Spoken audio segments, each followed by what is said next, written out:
all of a sudden, on Facebook, I see that somebody has installed some metal rungs that go up this area, and shit hits the fan. I mean, I gotta admit, you can't see this. What's that mean? Shit hits the fan. Oh, dude, the smile on my face, it was absolutely insane. I have never seen public outrage like this in my life. Like, I can remember this ever since till the day I die. It was crazy. So if you are a listener who went out there with settling torches, hacksaws, or something to do this, or of said person or persons, you're not turning them in. They'll come on. They'll be totally anonymous. And we'll have them as guests. We'll even we'll do some encoding to change their voice. But if you know who is behind, you're jumping the ship though. We didn't tell them the rungs were installed. Okay, so get to the rest of the story. 2 days later. It was really that quickly? Gone. 2 days? Wow. 2 days. Rungs are gone. So we know it wasn't a government worker. You know what? I do not know.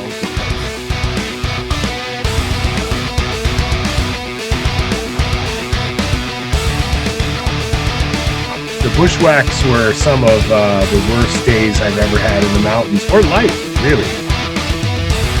Whereas Panther Mountain is totally opposite. It's a mountain on top of a crater. I think the weather challenges on this incident were particularly difficult. It was really the development of New York State. Catskills were responsible.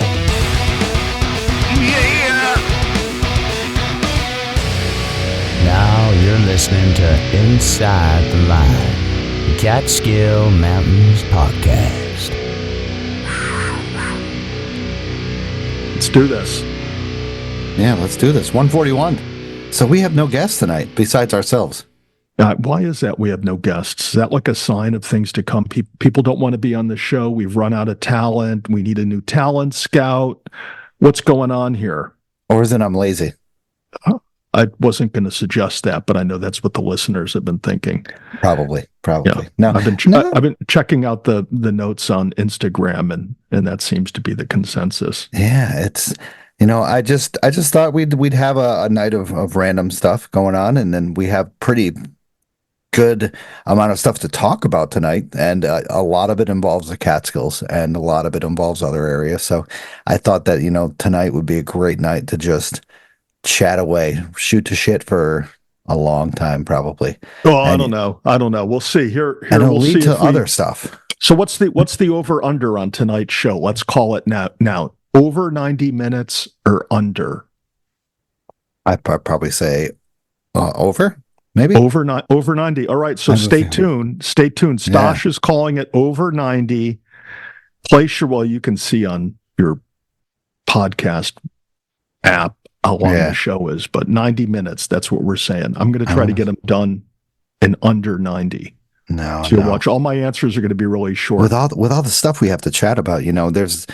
Let's just move on. Let's not talk about this. Let's get this done with. One of the things that I like to do, of course, I compare the Catskills. I'm always second guessing the podcast because, of the amount of people that listen to it. It's not as crazy popular as the other places. Of course, the Whites and the Adirondacks. You have the 46 to 46 podcast. You have Slasher, sounds like a search and rescue podcast, and then you have this podcast. I'm always comparing that, but then I always look at the vast amount of people that travel to the Adirondacks and the Whites and then the Catskills. It's just the difference is astronomical. It's insane. I mean, Catskill Falls is huge, but comparing that to Franconia Ridge and Mount Washington, I mean, even though you can drive up there, it's still pretty intense. It's pretty close. Yeah. So I was actually thinking about this today, and I was thinking about it even Sunday morning on my drive out to Tannersville and on my drive home from Tannersville. But I think the fact that somebody like Mike Kudish, in fact, that Mike Kudish and who he is, the renowned Catskill forest historian, railroad historian, Catskill early American history historian, the figure that he is, and the fact that Michael Kudish, if he wanted to spend his entire career studying the Adirondacks, studying the White Mountains, studying the Green Mountains, studying the Taconics, studying any mountain range in the Northeast that you can name, why is it that Michael Kudish is here and has been here for 60 years in the Catskills, spent his summers here, came here for retirement? Why is it? I mean, that's a good question. Yeah, he could go And he was anywhere. he was trained up in the Adirondacks. He graduated from Paul Smith College. Well, no, he taught at Paul Smith. Taught it. Yeah, sorry, taught it. Taught there, I think, for 35 years. He's in their Hall of Fame. You should read the write-up on him in the Hall of Fame. You'll read about a different side of Michael Kudish than we know. You'll read about a professor that all the students loved tremendously. Okay. But he's a remarkable person, walks around with not just a vast, but just deep knowledge of Catskill mountain history, Catskill forest history. And the reason that he's devoted his life and career to the Catskills is because how unique the Catskills are. And so you read his book, you read the intro to the book, he spells it all out in the intro to his book. And that says something for somebody like him who knows otherwise. He could have said that about the Greens. He could have said that about the Adirondacks. He could have said that about anywhere else in the world. But he views the Catskills as this very unique, one and only kind of a place. And he's devoted all this time here. And it's not because there's all these epic climbs. It's not because there's all these ultra hikes to do. It's not because of something that would catch somebody's fancy on social media or on some fastest known time post or whatever. It's because once you get into the Catskills, the rock, how it's been desiccated over centuries and how it's been revegetated after just being scourged by the ice sheets. It's an immensely unique place, and you can really, get into just burying your head like we did this weekend in the depths of the Catskills just to discover, how it came to be the way it is. So I think the fact that he does what he does here is a testament to its uniqueness and the intrigue of the Catskills. And God bless all these people that go up to the Adirondacks, such as this one person I follow on Instagram who hikes extensively in Harriman State Park, which is a very popular and a very accessible park. And this person hikes in the Catskills quite extensively and has ventured out to the Whites and now just recently to the Adirondacks. She posted today that she's never seen more people on a trail than she did today in the Adirondacks or yesterday in the Adirondacks. Wow. Why is that? Right? On a Monday. Yeah, or on a Sunday, whichever day it was. I'm not sure from the post, but yeah, there's just a lot of people up there and they're very popular. And I used to hike up in the Adirondacks when I was much younger, and it was a fascinating place to me. And if I lived closer, chances are I would go there. But that doesn't mean that the Catskills are any less unique and any less of, a mystery and full of intrigue as they are, at least to me. So, yeah. And I agree with you. I think Kudish also does his observations and stuff like that up here because the Catskills are very unique and diverse. We have, mountain peaks with balsams on the top. We have, Slide Mountain, who was once, what do they call that thing that it was where it was above the glacier? Yeah, I forget the name proper for it, but it's believed to be the only mountaintop in the Catskills that was not covered by the ice sheet during the Wisconsin Ice Age. Yeah, so we have that. We have bogs that he loves to study. He likes to find, how old the Catskills were, some parts of the Catskills were, stuff like that. Like what we found, a quartz, massive quartz today that, middle of nowhere. It's just so diverse that it brings out the amazing uniqueness of the Catskills, and that, we have quarries here and there. We had old railroads running through here. We had towns that existed. We had farmlands that existed up at above 3,500 feet. It's just a vast difference. And, just to think of that just is like, wow. Yes. It's crazy. When you want to think about the wow factor of the Catskills, particularly in comparison to any other forest or mountain area in the Northeast, think about this. And I'm going to ask you to make sure you have your seatbelt on and you're strapped in. Okay? Because when you think about it, if it wasn't for the Catskills, the topography, the forests, the lack of development, what would New York City be like today? How would you impound all that water in those reservoirs and have it like crystal clear, clean, pure drinking water in such massive quantities that you can get to New York City to let New York City to continue to grow from the early 1900s to the present time with really out any water problems. Although we did hear about that one time that they were seeding the clouds. Remember that? Yeah. Right. Okay. But other than that, I mean, you look at New York City, it's like the financial capital of the world, right? It's the most cosmopolitan place you can imagine. I mean, it has such a diverse portfolio of people, culture, foods, anything to deal with modern culture, from art to music to theater. It's all in New York City. From, sadly, homeless people sleeping on the street to people living in these, poshy, tens of millions of dollars worth of, apartments overlooking Central Park. It's just crazy. The diversity in the city would not have happened without the Catskills. Because of the water of the Catskills. Yeah. And it's also, sadly, because of the people that were displaced when these reservoirs were created. And we heard in our last episode how the Catskill Watershed Corporation is,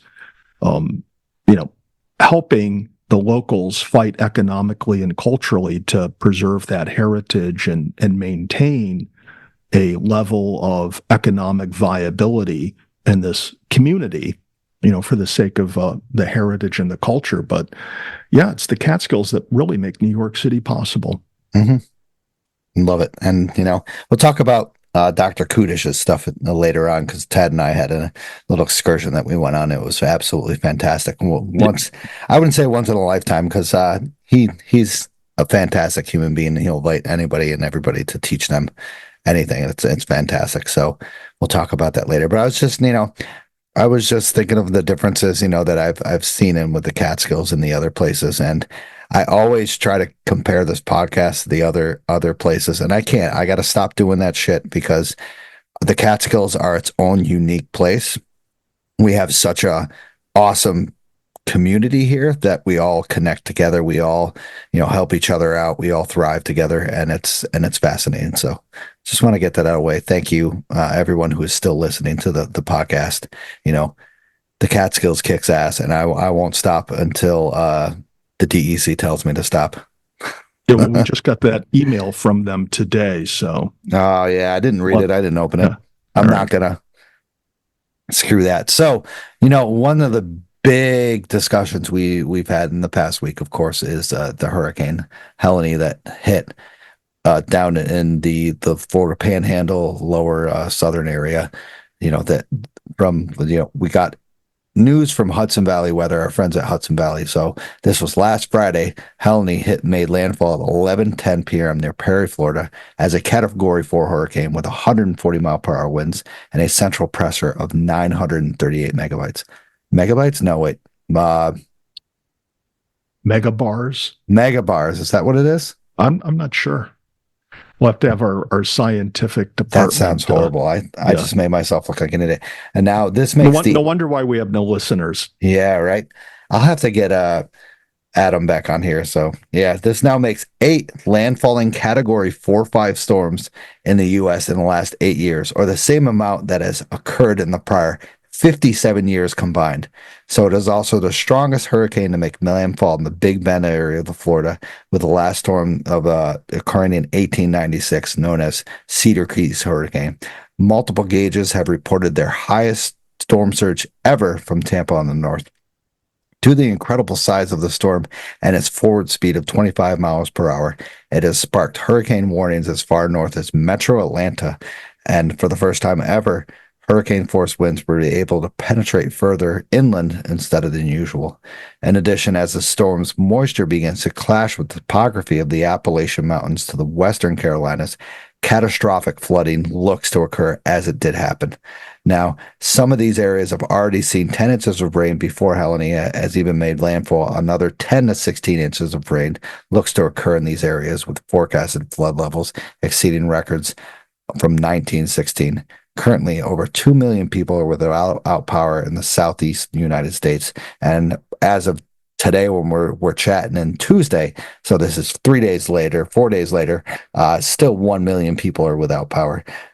Definitely thoughts are with everyone impacted by Helene in the hopes of safe and swift recovery.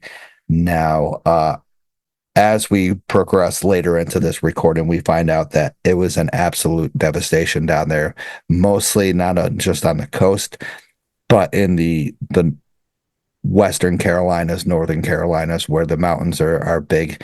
And most of this was flooding from due to the rivers, but a lot of this was due to, we had a bunch of dams and levees breaks that totally pulverized the towns, the small towns in the areas and stuff. And the recovery time from this is just going to be astronomical. When and where will we get back to normal? Will we ever get back to normal down there?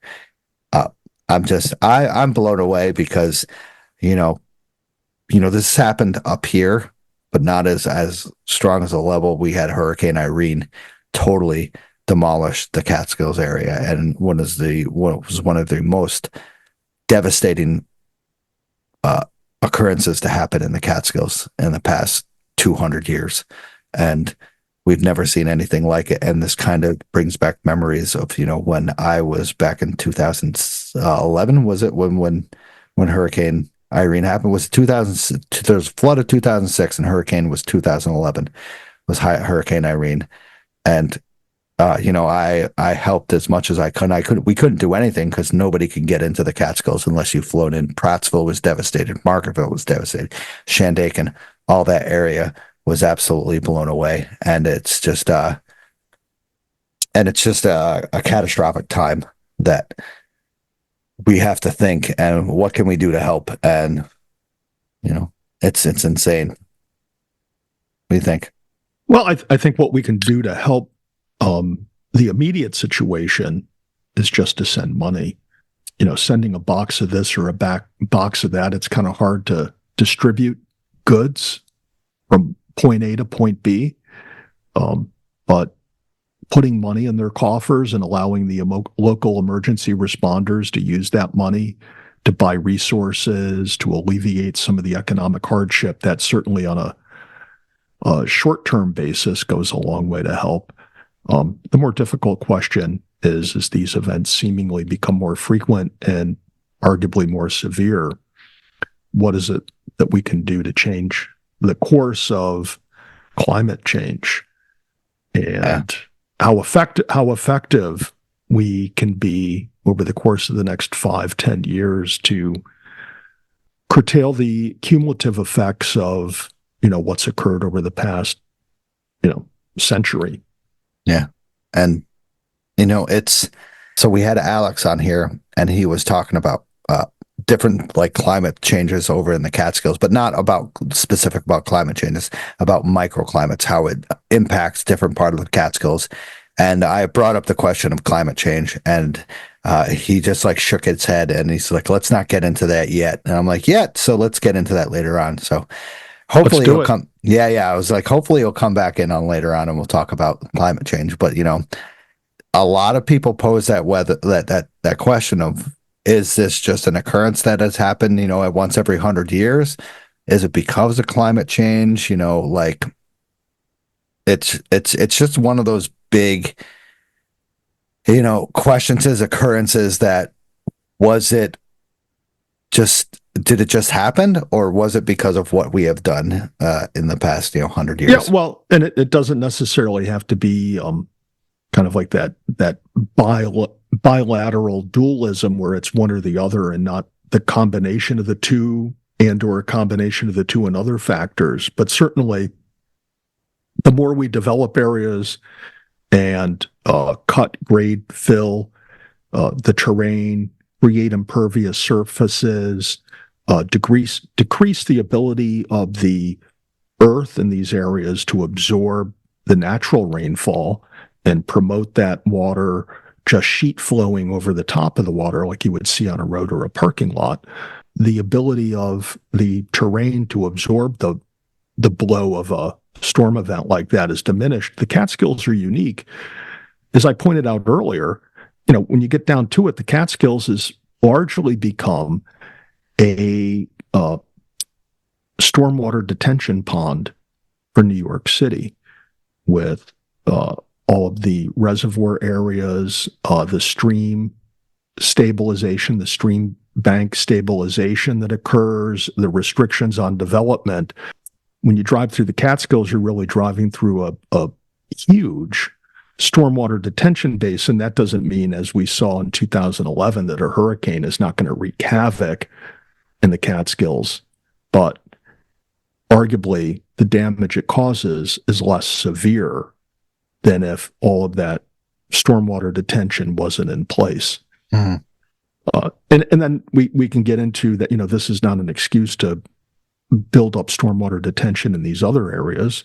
It's kind of a more prudent thing to use a combination of measures to minimize the destruction and the impact of these storm events. And you see, for example, these coastal homes that they're now elevating them up on pillars. Houses that used to be built on sand dunes are now, they're propping them up so they're 10, 15, 20 feet, above the ground surface, because when you have a storm event coming in, the storm surge will actually now go under the house. Mm-hmm. Well, isn't it time just to get these houses off the coastline? Yeah. We've certain things seem to be inevitable, or at least not that which we can curtail over the course of the next 25 years. But I think we needed to just develop a more proactive mindset amongst the population that we've reached this critical mass as a populated Earth, where we need to be more considerate of striking a balance between our use of the globe or the Earth and the forces of nature. Yeah. And we do, you're talking about people who uplift their house on, the dunes and stuff like that. I've seen this in the Catskills. You go upon those areas of Lexington and stuff like that along the West Hill.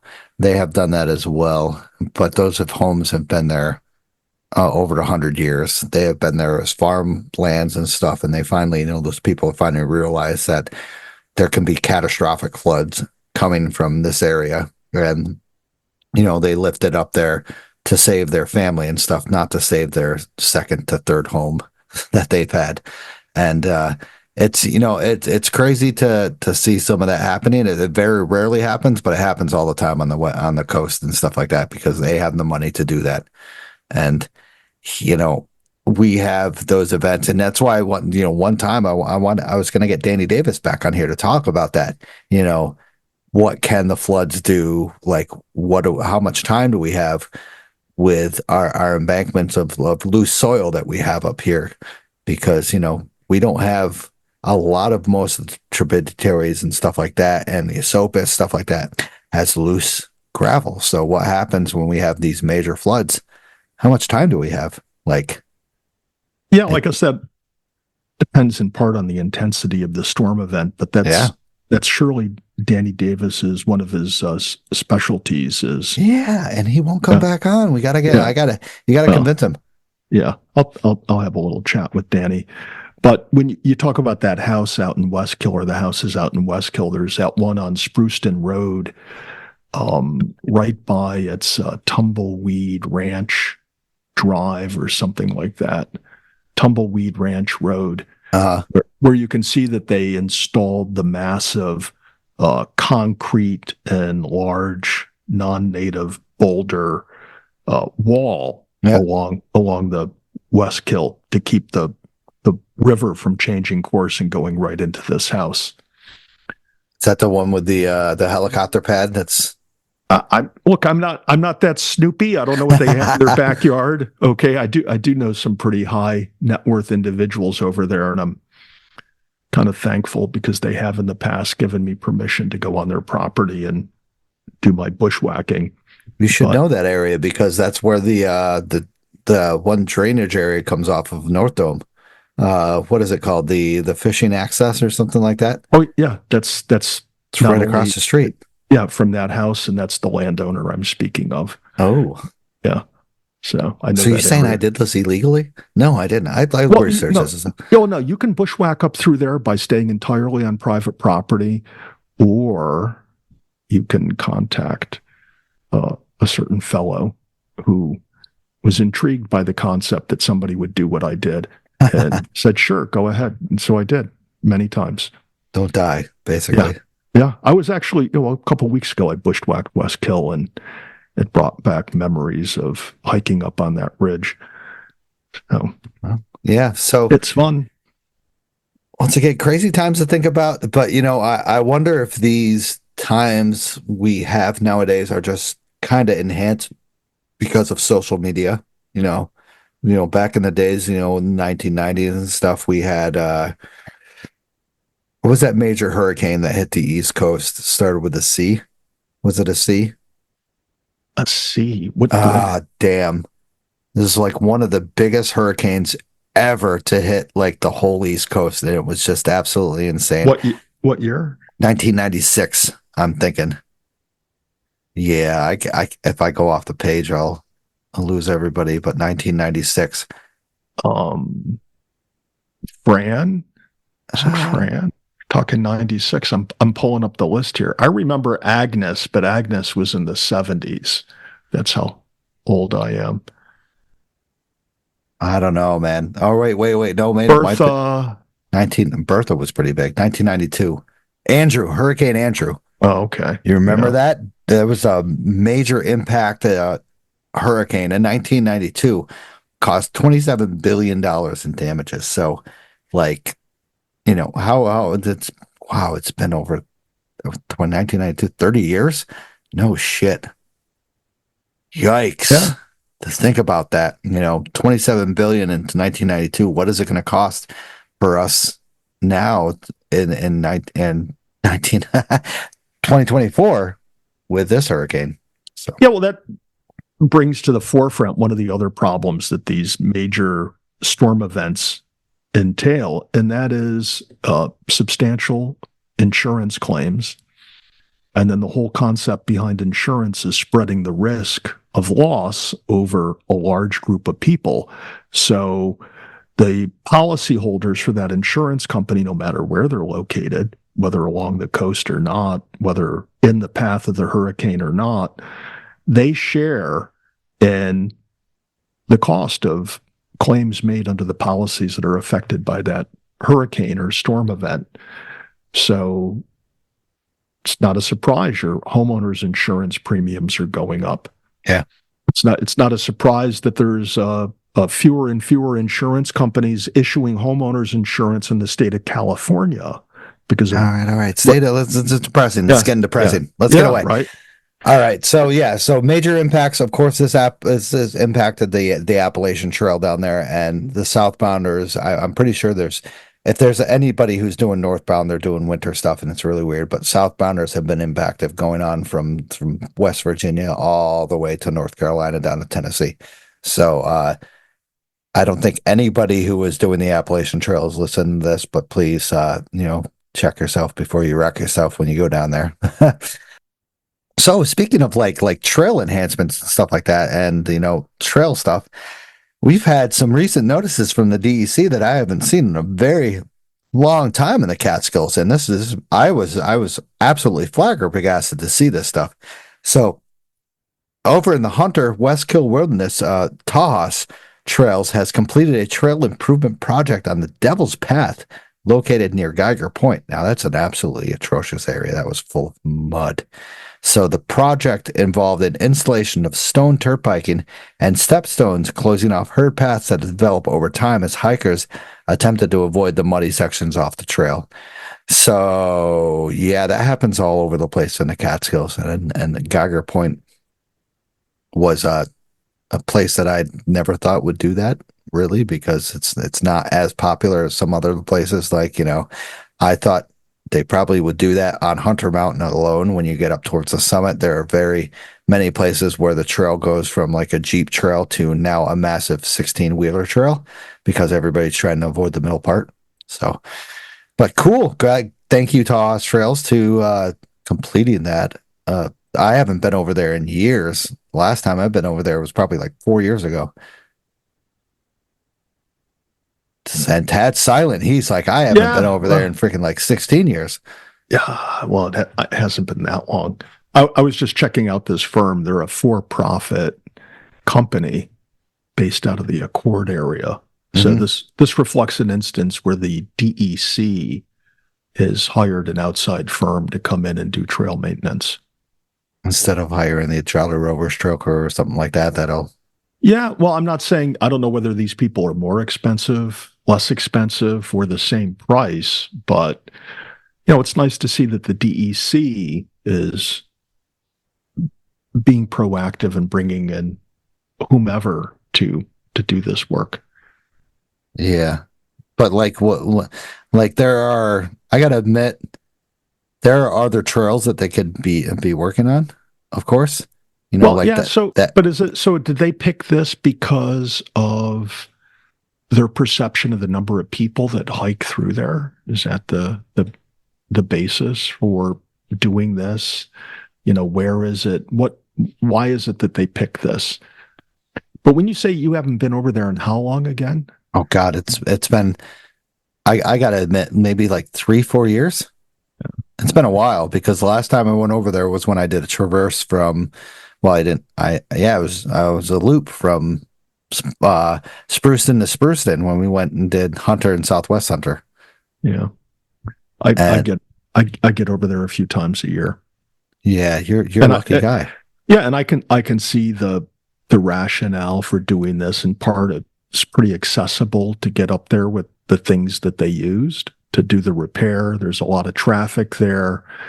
And presumably, when you get over there to check it out, you'll find out that they were able to completely, or at least they should have completely, squared away the mess that was being created over there.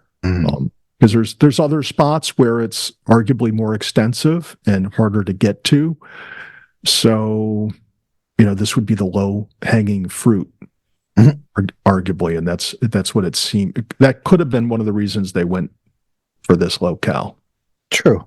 And I was very near there when I did Becker Hollow, but I chose to do the lower part of Becker Hollow and then up around to Hunter. But I remember, I would say, 4 years ago when I did it, but before that, when I did Southwest Hunter and Hunter, that Geiger Point was actually a pretty good viewpoint. And now it's totally overgrown. There's nothing you can see. Yeah. I've actually bushwhacked through there. Did you go Pine, or what is it? What do they call it? Christmas Tree Ridge or something like that?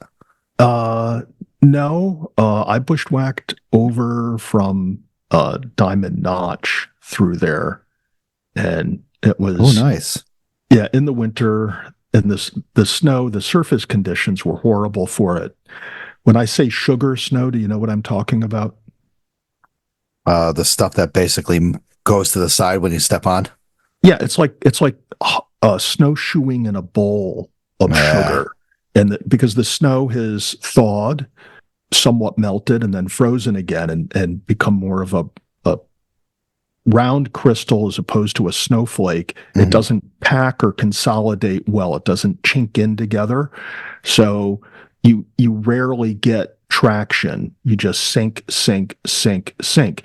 Now, when we think about Geiger Point and the rock outcropping or shelf that it creates, I was coming up a fairly steep slope without getting any traction. It was nothing but ice underneath because the week before it got warm, consolidated.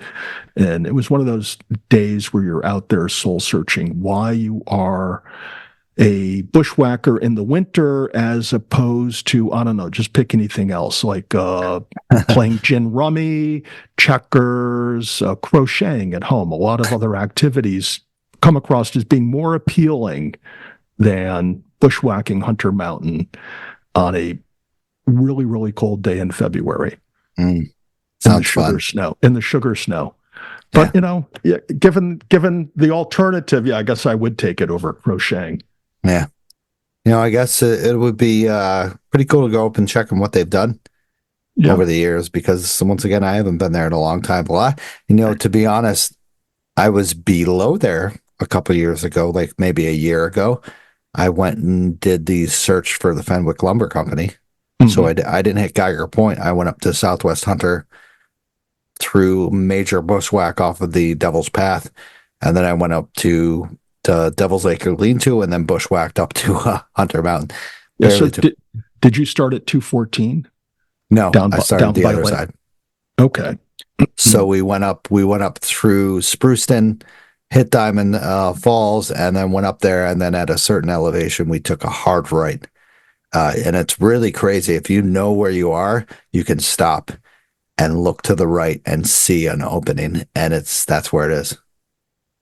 That's where Diamond Notch is? No, that's where the Fenwick Lumber Company was. Oh, yeah. Yeah, I've bushwhacked through there, and it's no treat. I thought it was amazing. It's absolutely to see what it used to be.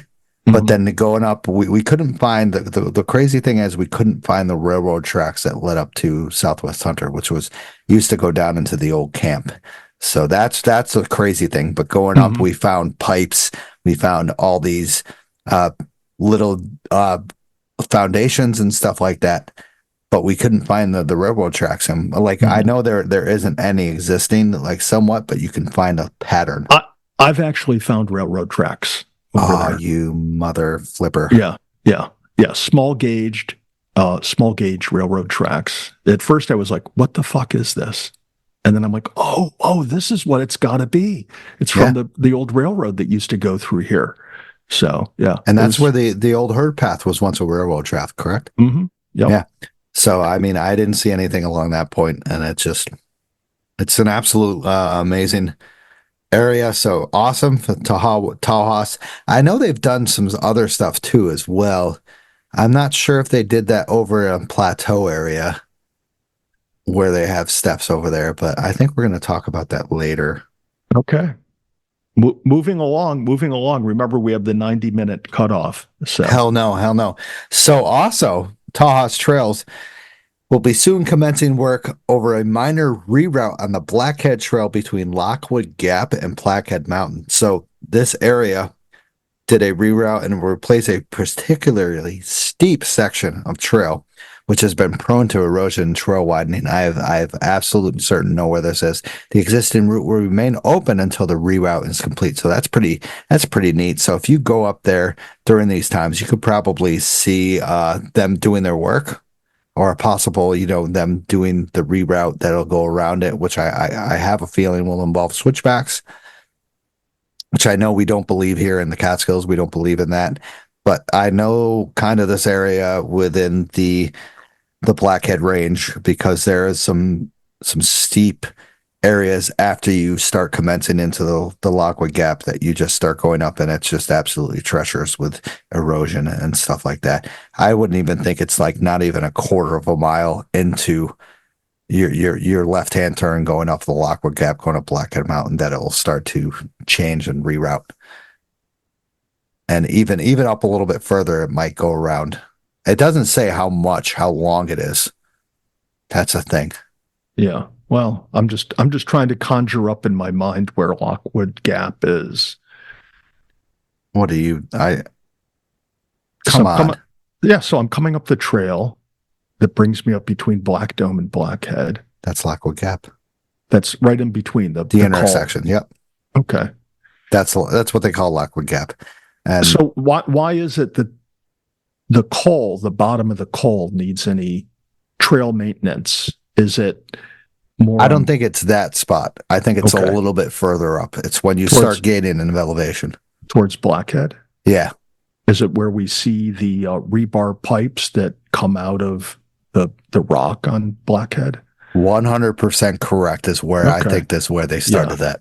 Yeah, There's some merit to doing that there. What was the old rebar? What do you think that was there for? I've always questioned that. Yeah, I think what they had were those maybe timber boxes there that they would fill up with stone to create steps. Good point. Yeah, I also have vivid memories of my first time in the winter climbing up Blackhead via what you're telling me is Lockwood Gap. It was a struggle. Yeah. I almost felt like Moses going up the mountain to get the tablets, the 10 Commandments. Mm-hmm. It was Took a while. Well, it was epic conditions, and I was trying to close out my first round with the winter requirements, and I was going away the following weekend, so it was do or die that weekend, and I did it. That's what it is. Yeah. This is actually, exciting, because once again, we have certain areas that you see these awesome trails being created. If you've ever approached Thomas Cole from the western side over towards Claudels Hill and the Barnum Road area, it shows you how good trail creating could be, and this might like be a great reroute, because we have some places we've seen in the past that have done reroutes that have been actually very good. And one of those, I recently was over there on Twin Mountain and Sugarloaf Mountain, where they have done some reroutes, and I thought they have been actually very phenomenal areas too. So, all right, let's talk about Twin Mountain. What do you want to talk about? And 2019, when the DEC put the rebar steps in. Oh, that was fun. Okay. But so you know what I'm talking about. Oh, absolutely. I was actually one of the first people to check that out after someone cut him down. After After. You weren't there before, or you're denying any involvement in the incident. Denying. Okay, is that on advice of counsel? 100. I don't even know what that means. So you're not telling us what your lawyers told you to do. Were you taking the fifth? Pleading not. So tell us what happened in 2019 on Twin Mountain. What are we talking about to those people who don't have an experience going in the Catskills going back to 2019? All right. What did the DEC do? So in 2019, there was a little. It wasn't a reroute, but a tree fell, like an old tree fell that you could climb up. It was kind of like a kind of route finder. You could just grab onto the sections of the tree and pull yourself up. Amazing section of Devil's Path, kind of scrambling section that kind of made you think stuff like that. It was a rite of passage to be able to get through there. Right? It was actually a phenomenal area, because you were just like, man, do I kind of grab on and let myself down and grab onto the next route? It's sliding and stuff. So let's compare and contrast that. And I call the tree, what I would refer to the tree as an assist. It's something which would assist you up or down. How would you compare its difficulty, that section, to Cornell Crack? Cornell Crack was easy. Compared to this required to either bushwhack around, or I don't even think you could bushwhack around, because there were steep cliffs on the other side. Oh yeah. Yeah. And this side was just basically do or die. You look to the other side, and there's just massive amounts of dirt and cliff. And do you remember the rope? There wasn't any rope up there when I did it. Well, yeah. Well, I would go through there at times, and there was a rope there. And then you would ask yourself, would you really use a rope that you found in the woods to help, right? To help you go down 15, 20 feet? Yeah. Okay, enough to cause serious bodily injury if that rope were to snap or come undone. Okay, so Yeah. we have the tree, which was an assist up this vertical rock lift on the western side of Twin Mountain. Yeah. What does the DEC do? Well, the tree comes down in the winter. The winter it comes down because of the snow and ice, and all of a sudden, on Facebook, I see that somebody has installed some rungs, some metal rungs that go up this area, and shit hits the fan. I mean, I gotta admit, you can't see this. What's that mean? Shit hits the fan. Oh, dude, the smile on my face, it was absolutely insane. I have never seen public outrage like this in my life. Yeah. Like, I can remember this ever since till the day I die. It was crazy. So if you are a listener who went out there with settling torches, hacksaws, or something Yeah. to do this, or of said person or persons, you're not turning them in. They'll come on. They'll be totally anonymous. Oh yeah, and we'll have them as guests. We'll do some encoding to change their voice. But if you know who is behind, you're jumping the ship though.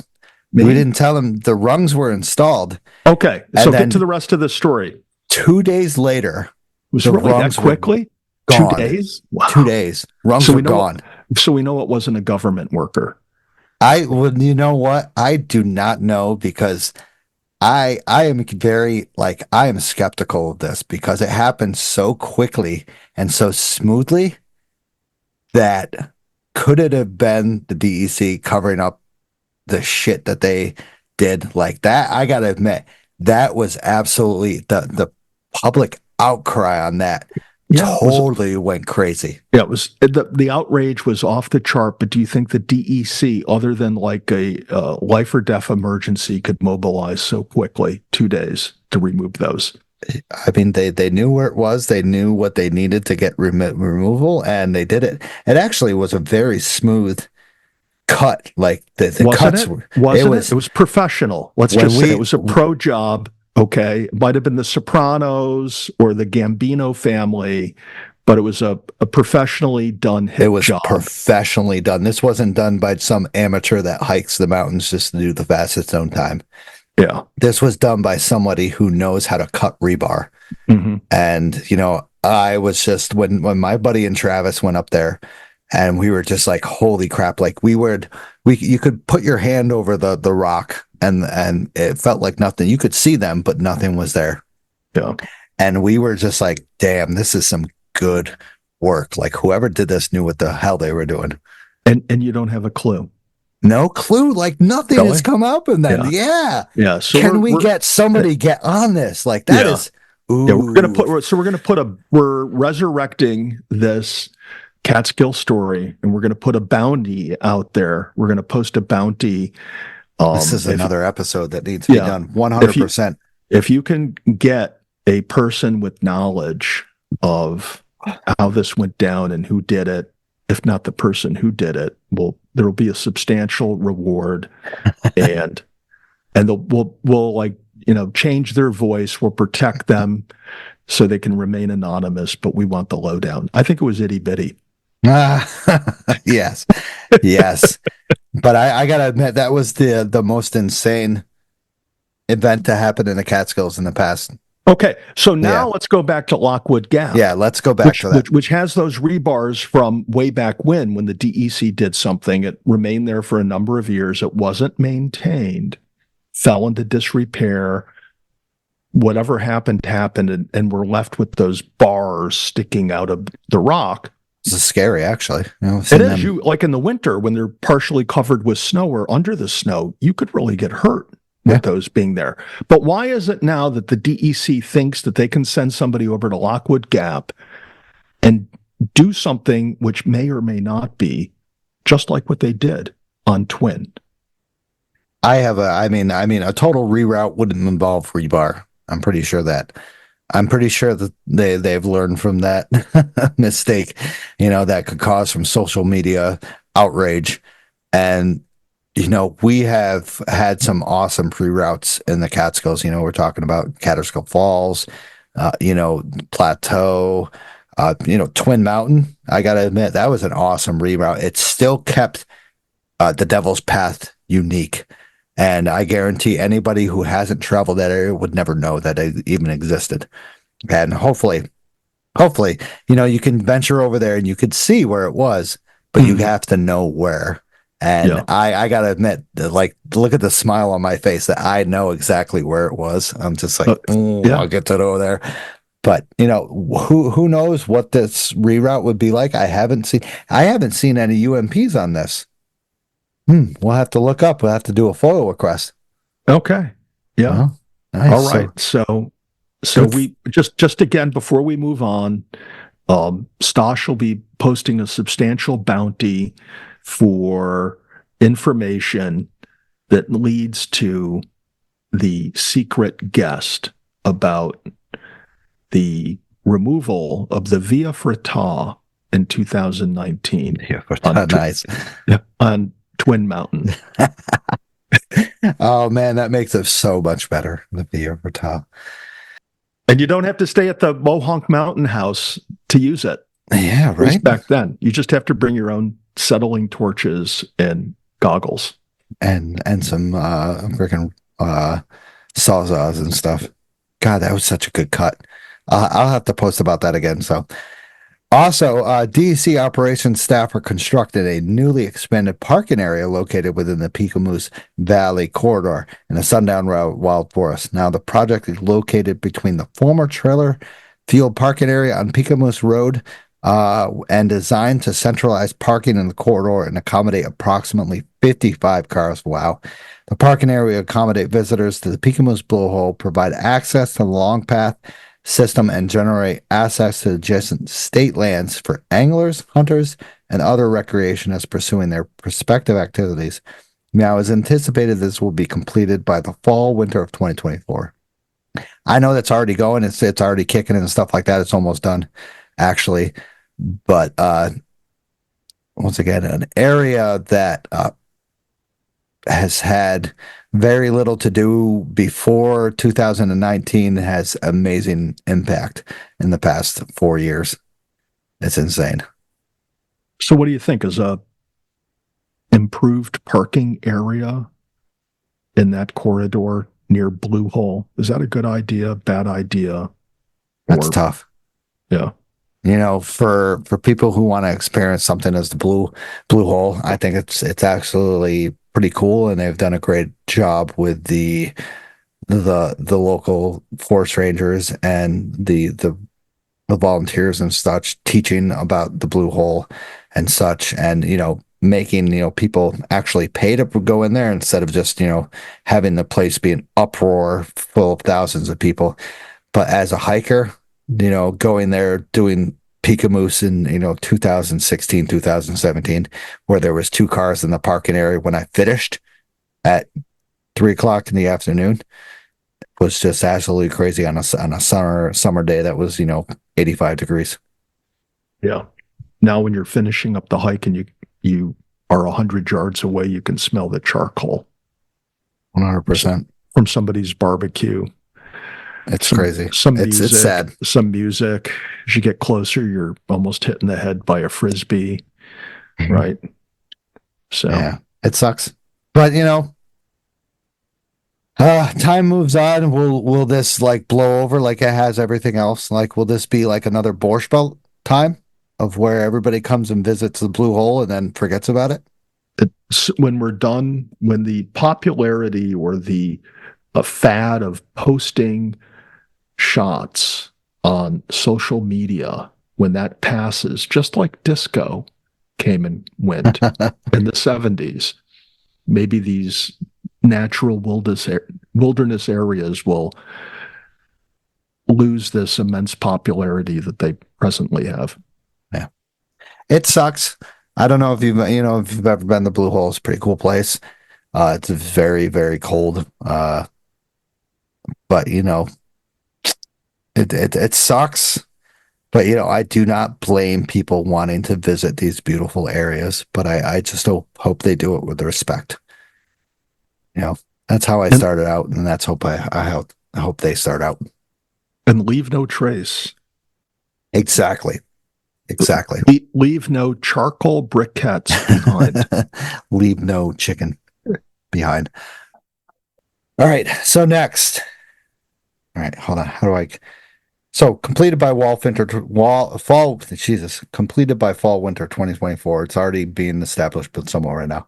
So once again, now we'll move on to the Catterskill Wild Forest. DEC has established a restricted area within the Catterskill Clove Corridor at the location commonly referred to as the Fawn's Leap located area on Catterskill Creek adjacent to Route 23A.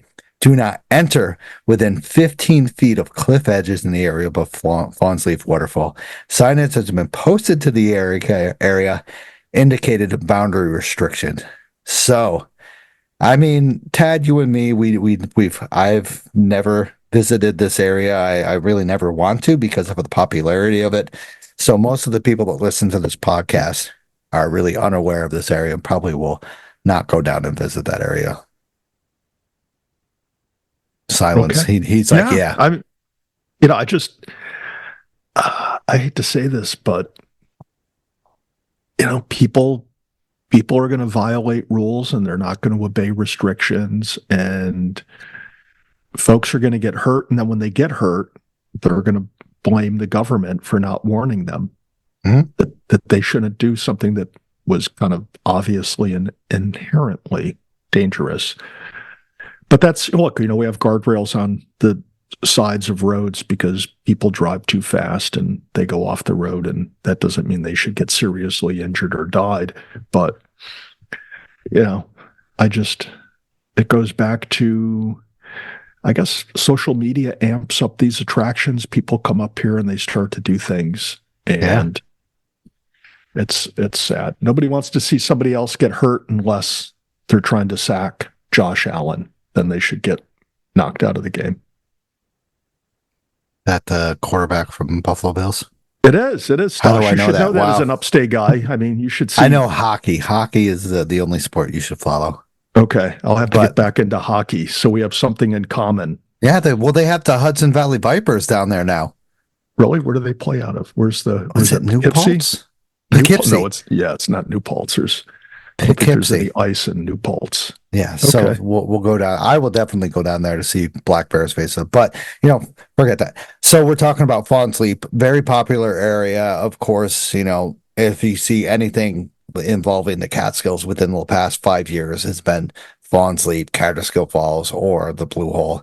But Fawn's Leap is where it's at because, I remember the past 4 years, there was one post that somebody did up on good old Instagram that was like a 70-something-year-old guy doing backflips off of Fawn Leap, and all of a sudden this shit blew off. Once again, the shit hit the fan, and everybody went here. And I'm pretty sure that parking area involves 5 cars, maybe, and then you have the ice climbers parking area above, which involved maybe 8.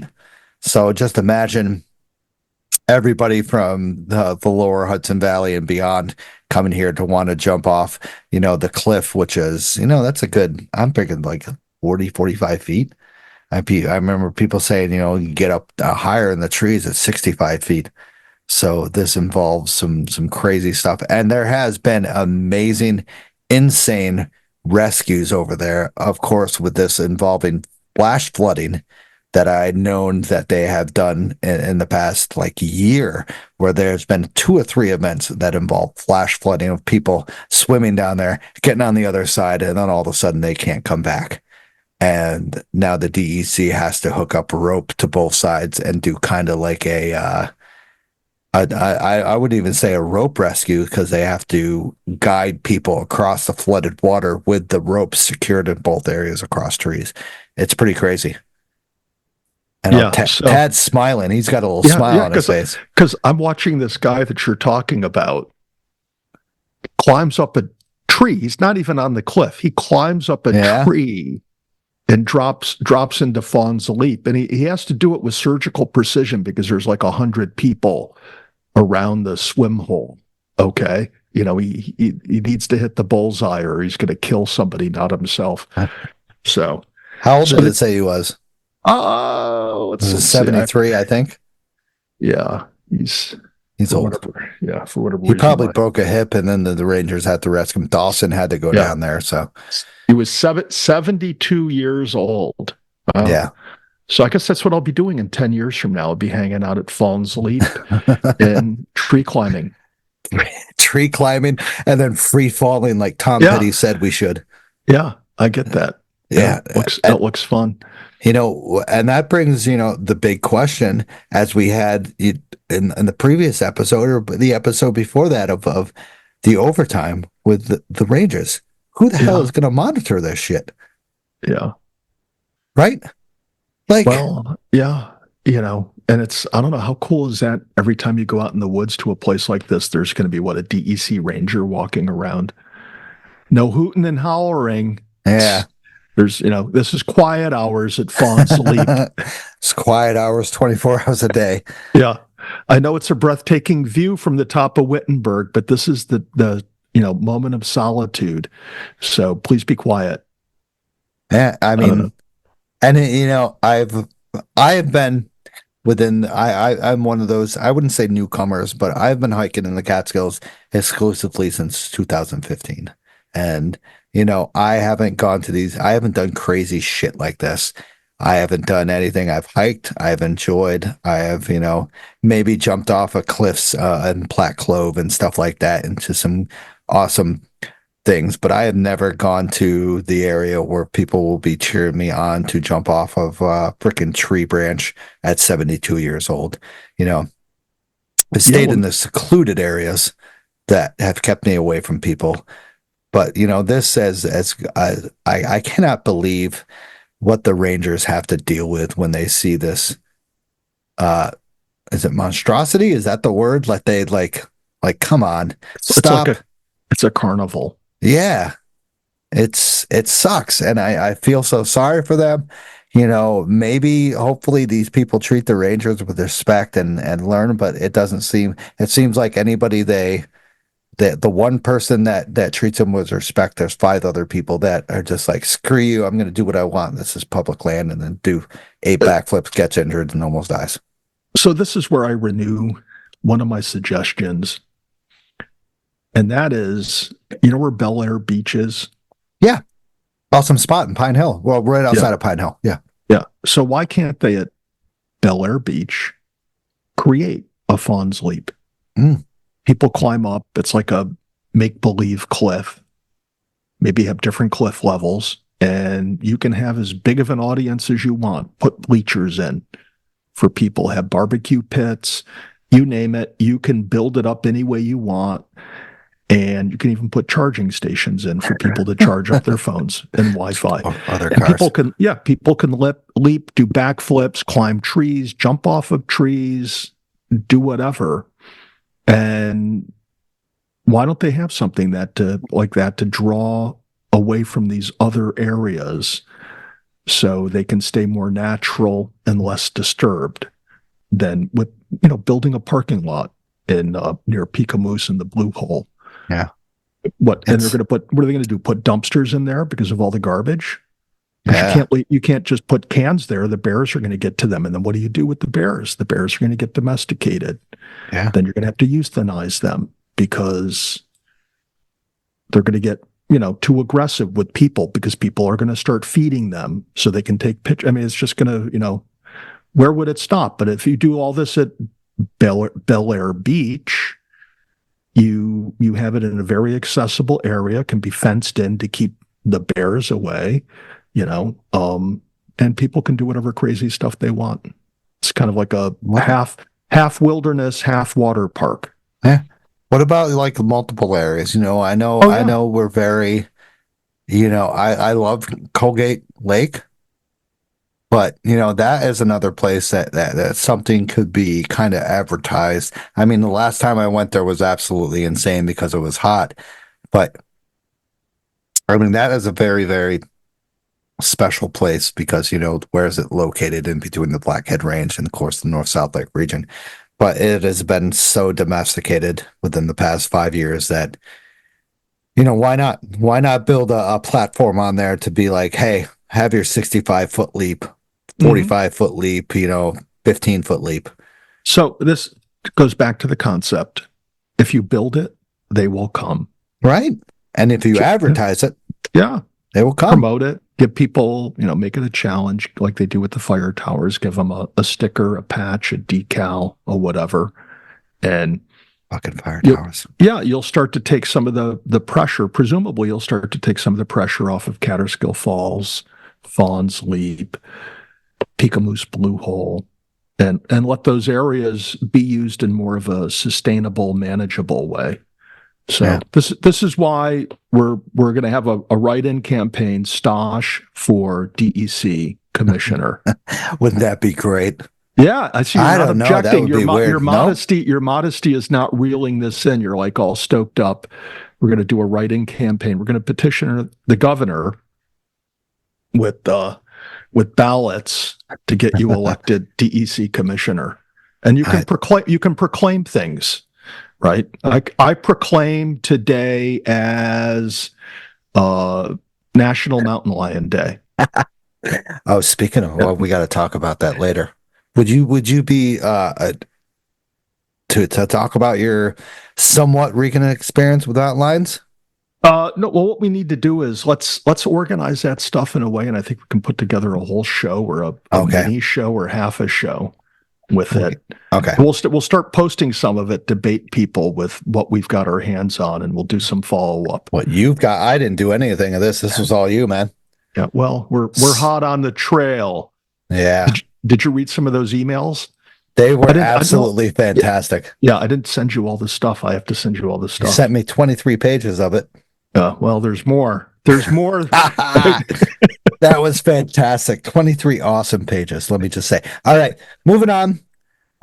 So we're talking about the Catskill Clove area. Once again, we have the Visitor Use Management Project, which has a little updates. A time-lapse video showing conditions of the Catskill Falls and the Clove area during a typically busy summer weekend in August 23 has been posted to the project website. Now, this wasn't Tad's video of people fighting. This was something else. Members of the public are encouraged to continue checking the project website for updates and provide feedback and comments and questions to the planning team. I can't get over the fact that you witnessed people fighting over parking or trying to get out. That was great. Yeah. My only time there. Oh, God. Scott Road is something else, isn't it? Yeah. Wow.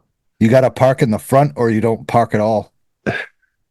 How would I know? I was a novice at this. I was so naive. I thought, I can park right here.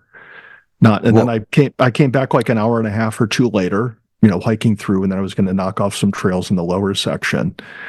And it wasn't bad. And then when I came back, it was just out of control. And what we're talking about, folks, is that video Stosh posted a few weeks ago of, and it wasn't the hottest and most contentious part of the shoving and yelling match, but it was,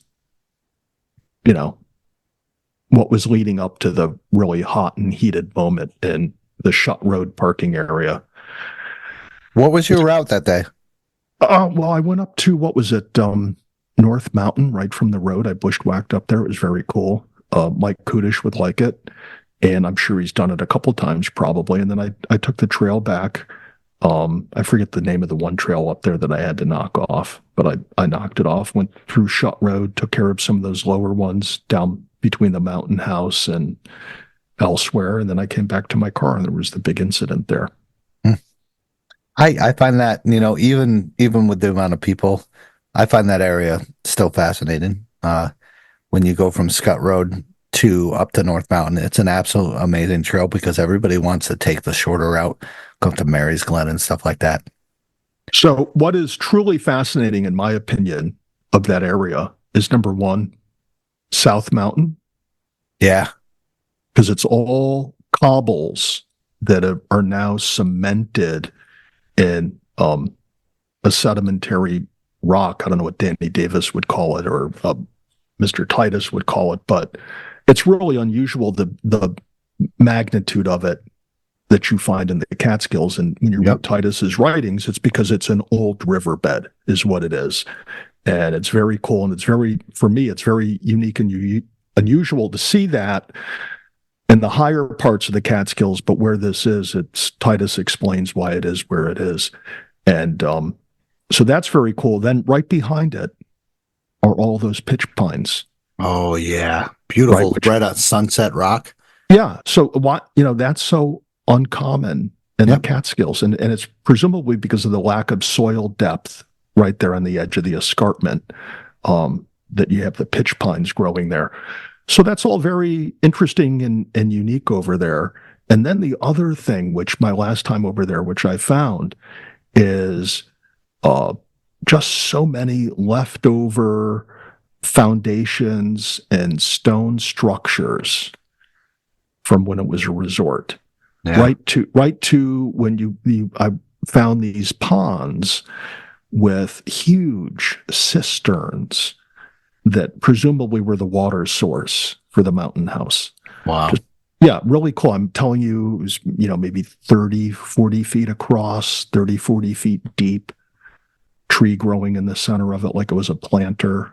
Wow. Just very, very unusual. So once you start exploring around there, there's a lot of interesting stuff. But then there's also just a lot of foot traffic through there. Yeah, it sucks. But then, you get those times when you're all alone and you're walking below Sunset Rock. And like you said, you see that cobblestone kind of concrete stuff. And you sit there and look up and you're just like, wow, what is this? You touch it, you feel it. You're just like, this is very unusual for the Catskills. Like you just experienced right on Sunset Rock with the pitch pines. Mm-hmm. And you're just like, wow. Like, where else do you get pitch pines besides over on Poet's Ledge? And you got a bushwhack to that. Pitch pines, maybe lower part of, where we have been on South Mountain, North Mountain, that lower part area. Limited though to the escarpment area. Yeah.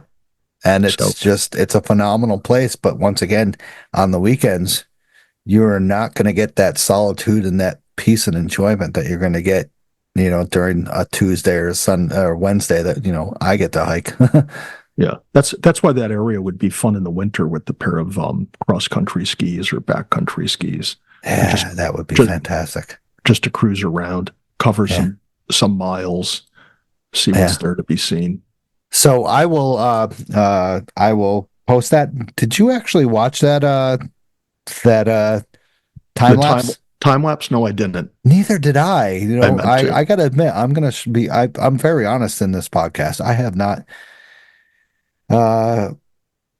watched that. So So while we're talking about time lapse, have you ever done that on Google Earth?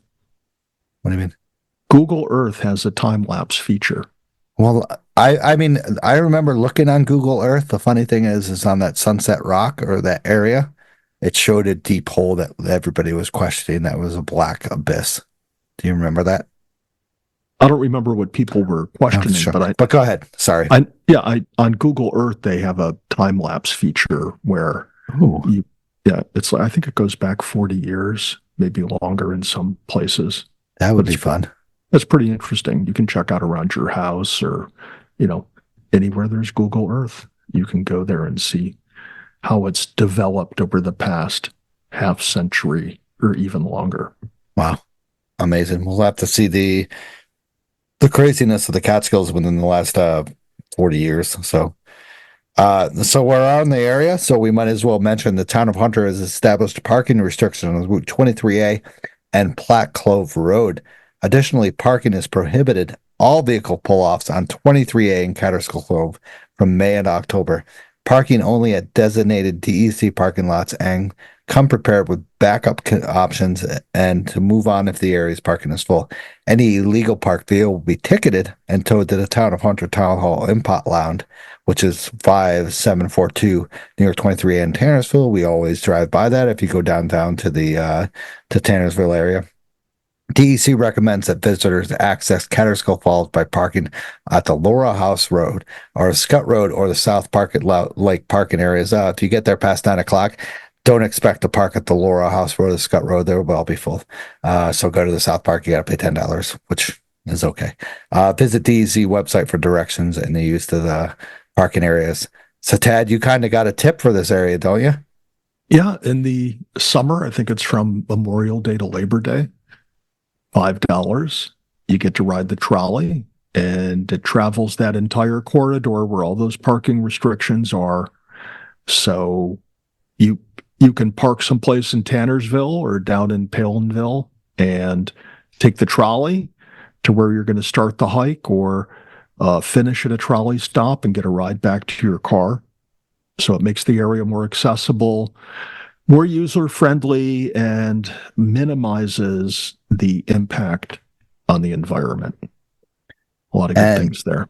And like the Catterskill trolley starts at like the Catterskill Mountain House and scores like that and stuff. So, well, you think of a T. So it starts, I think, at the boathouse in Tannersville, goes into Tannersville, down to Haynes Falls, out to North South Lake, then back down to 23A, down to Palinville, to the wine store, where it turns around. I think that's a very interesting place for it to stop. And then you can hop back on the trolley, after you fill your flask with rum or wine, and take it back up the road, stop at any one of those stops that used to be parking areas, and do your thing. Yeah, I think it's $5 for one way and maybe $10 for the entire day. And you can do it all online as well. You can do it for your phone, purchase tickets and stuff like that. Just hop on board. If you're getting out past 9 o'clock and stuff like that, I would advise you to do the trolley, or most people like me and Tad would just avoid the area totally, unless you have some all trails challenges that you need to finish in the area, and you got to do it. You got to do it. You got to do it. Yeah. So once again, the craziness that has happened to the Catskills and to the areas over the past 5 to 10 years has been astronomical. So let's get into the last topic of the night after an hour and 25 minutes. Wow, we're 12 minutes over schedule, or like an hour and 12 minutes over schedule. Usually this is be a 17-minute podcast. Well, we don't have a guest. We have to entertain one another tonight. We have no outside entertainment. So that's true. We're trying to live it up. I see you're like, what are you doing? Rum shots over there? No. We'll talk about this later. It's Vermont stuff. I should be doing it. It's only 8:30. So you brought this up to me, and this was back in September. Well, it's October 1st. Jesus, it's not that long ago. Yeah. So a person was lost month in the North Cascades without food or shelter. Hiker gives details of improbable rescue. So Robert Schock recounts his 30-day disappearance and how he survived. Now this guy looks like he sang on Train a couple times. So 39-year-old wanderer without a permanent address set off for a day run in the North Cascades in Washington at the end of July with minimal supplies and his dog, and never returned to the trailhead. So family members and first responders were alerted to his disappearance in early August. After extensive searches, remote mountainous areas, including helicopter, they believed he would not be found alive. But on August 30th, young crew members of the Pacific Northwest Trail Association discovered Schock dangerously emancipated and unable to move, but still alive, lying by the rocky bank of the Chilliwack River. His rescue has been called improbable, amazing, and heroic. Now, the man who spent a month lost in the Northern Cascades without food or shelter recounted his ordeals in the news, and basically said that he traveled a long time and this area is one of his favorite places in the world. And he conceded he may not be returning there ever again anytime soon. It has now become his most unfavorite place in the world. So he was in a mood. He wanted to piece together a big loop, possibly by the way of Copper Ridge, which was stunning views of the North Cascade Range. And if anybody has seen any parts of the Cascades up in Washington, it is absolutely mind-blowing, and I've just seen this from Instagram and Facebook, and I want to go up there like any other person would. So he once lived in Mount Vernon in the Mount Baker area in the past, so he knows the area. And around 7 miles down the Chilliwack River, Shock used a cable car to suspend above the river to pull himself up the east bank, where he was disoriented by the changed scenery. So the Bear Creek fire of 2021 and the 2022 have turned a long-term closure of the area, which disoriented him and reshaped the terrain. Now, he said he observed the trail sign, but he wasn't really particular with the trail. So he had no service, no signal, but he went on. He decided that he was on a mission to discover to reach Canada and bring back around. And despite the treacherous travel, at one point he trampled down the river to drink water and got his shoes wet. Now, he removed them to dry out, and he said the river washed them away. Wow. This must have been a pretty crazy river. Barefoot, he counted numerous obstacles to pass, but he continued on. His mind persisted to go north despite my injured feet, and he said it was stupid, immature, and amateur to keep going forward when he still had the energy to get back. So, don't know what happened there, but early on he told his dog to head home. Yeah, because your freaking dog knows where to go home when you're like 50, 60 miles out from your house. Yeah. Well, God, I can't say anything. you forget that he took the cable car to get across the river. So his dog could not get back across the river. Yeah, let me purchase a ticket. Yeah. So, it's Freddie, the name of the dog. Freddie, head home. And Freddie apparently left Robert wherever he was, on the trail or off the trail, and did head away. But he had no way of getting across the river. So they found him days later, apparently, but did not find Robert for the rest of the month. Yeah. So when do you want to hear some of my intro? You done reading through this? You got more to read through this? Hold on. So he discovered adventure and turned into a survival attempt. He had a puncture wound in his big toe and was growing increasingly disoriented and hungry. He hadn't packed any supplies, and he was scattered with brushes clinging to the hillside, only a few sour berries. He ate one large mushroom, knowing that it was a risky decision, and said the nourishment gave him energy to turn south and attempt to retrace. Now, I'm guessing this was some sort of mushroom that brought him to like a fish concert, and he was like, fly. I mean, this was eagles, but he was like, fly like an eagle, and he went over the frickin' everything and just somehow... It's a good he said mushroom. He saw the same helicopter twice, so probably that was the mushroom still active. It's like, oh, that's the same helicopter, bro. Woo, cool, man. Chainsaw buzzing in the distance.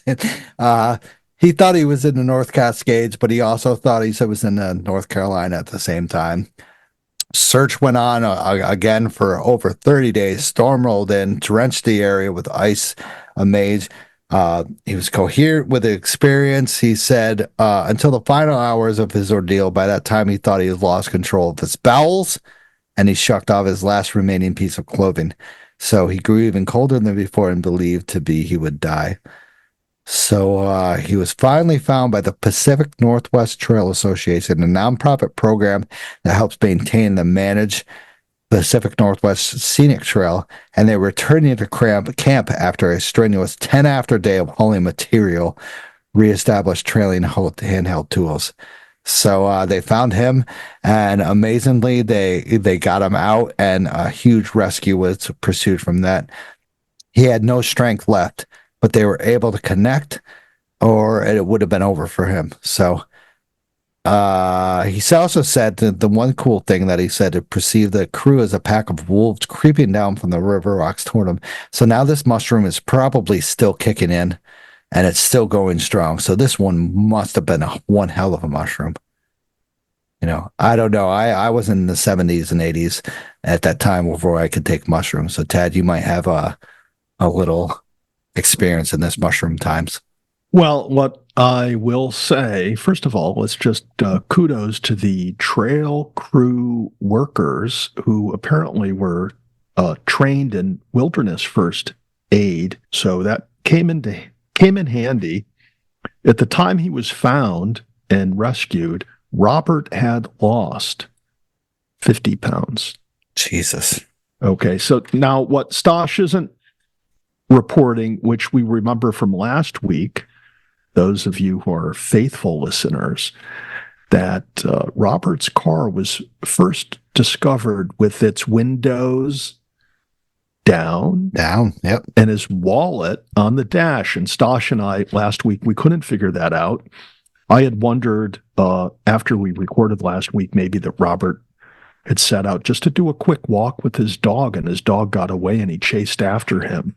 But apparently that's not what happened. He did set out with a day pack for what he describes as turning into a big loop hike. And at one point in the story, it talks about he sees a sign that the international border, the border with Canada, is less than 20 miles away. So he decides to head for the border. And gets disorientated, has some hard luck, yada, yada, yada. And then here at the end of the story, the reporter inserts this quote from Robert, which I think is very telling. So let's turn up the volume and listen closely as I read what Robert told the reporter. Many times, I've placed myself in situations where I'd question if I ever make it back, and always did, usually through the aid of another who would come along and save me. Stosh, did I read that correctly? Mm-hmm. Yeah, this is what he says. He goes out into the woods, into wherever, and puts himself into these situations where he wonders if he'd make it back, and usually he does through the aid of another. Right?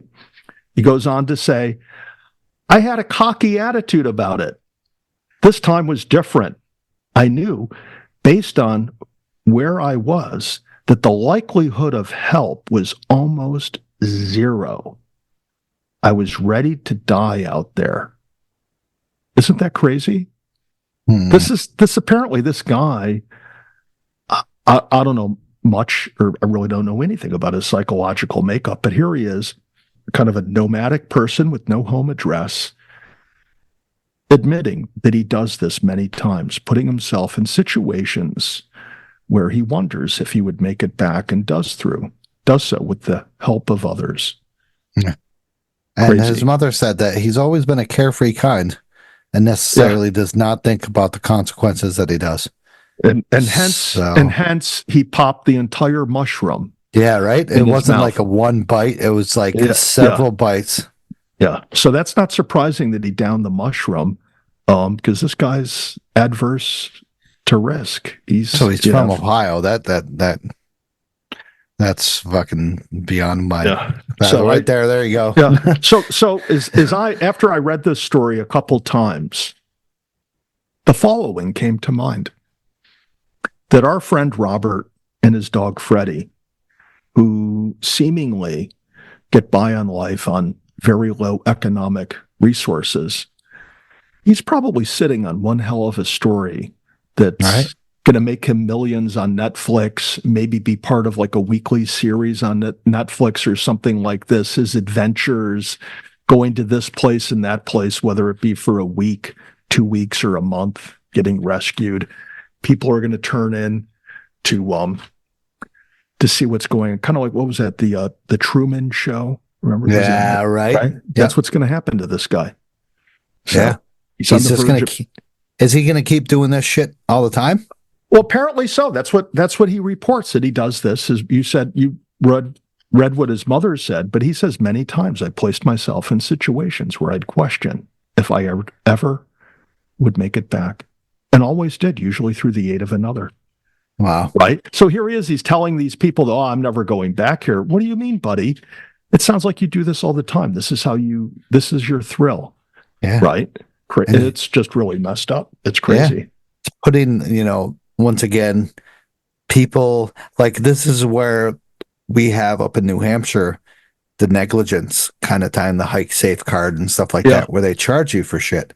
Let's hope they do that over in Washington, where I had thousands of hours of people, helicopter rescues, stuff like that. Why don't we just go in the other direction with this And why don't we just, instead of the hike safe card and hiker safety and wilderness training, why don't we just have like ultra patches for I did something really stupid and spent 10 days out in the wilderness and lived off of a mushroom and some peyote. Right? And then all these PCT and Appalachian Trail and CDT people will be like, "Oh, damn, man, you're really kicking it." Yeah, I'm going for the 25-day patch. I'm gonna freaking beat you, man, off of one mushroom. Yeah, Canada or bust. Yeah, I just, I mean, being a person that doesn't have any children and stuff, why the hell would you take your dog on this and then be like, "Hey, go home, buddy. This isn't a goddamn Disney freaking story." Yeah. I don't know. I don't know Robert, and I don't want it to sound like I'm making fun of him, but I just find this story very interesting, in the fact that he apparently does this all the time and he's aware of it. And his mom tells the stories. Yeah. And here he does it again. We could ask a psychologist about him, but just on the other hand, it's like, this is crazy. Yeah.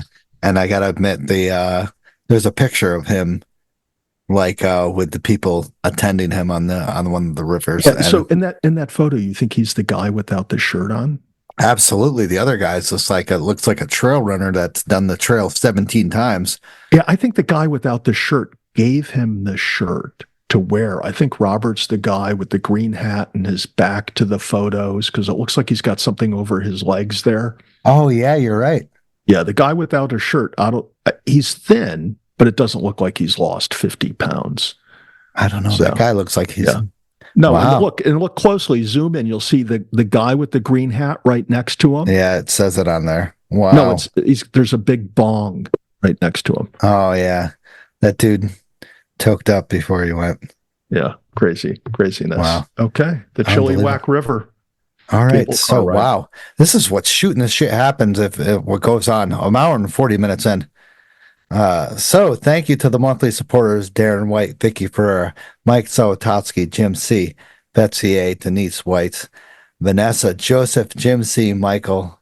Thank you guys very much for supporting the show. Really appreciate it. Also, capture your love story against breathtaking backdrops with Outdoor Chronicles Photography.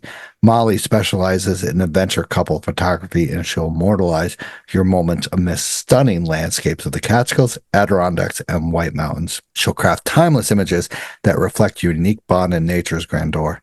Embark on an unforgettable photographic journey with Outdoor Chronicles Photography. Don't hesitate to get a hold of Molly on all platforms. Also, discover the wilderness with Trailbound Project. Our expert-led hiking and backpacking education programs offered unparalleled outdoor experiences. Whether you're a beginner or a seasoned adventurer, join us to learn essential skills, explore stunning trails, and connect with nature. Start with your journey today with the Trailbound Project and unlock wonders of the great outdoors. So if you mentioned the podcast, you could get your hikes through social media and stuff like that, and we'll chat about you in the show. So Pink Pony, once again, Tracy Rankin did Taconic treks that takes up South Brace and Brace Mountains from Quarry Hill Trail. Early morning change of plans, and the mornings start out damp and cloudy with rocks going up or slickery, but we're rewarded with the most amazing cloud inversion. Sun started peeking out above Brace. Overall weather was pretty freaking good. A bit muggy and buggy down low, but with a nice breeze up top. No people were seen at all, which is always a good day.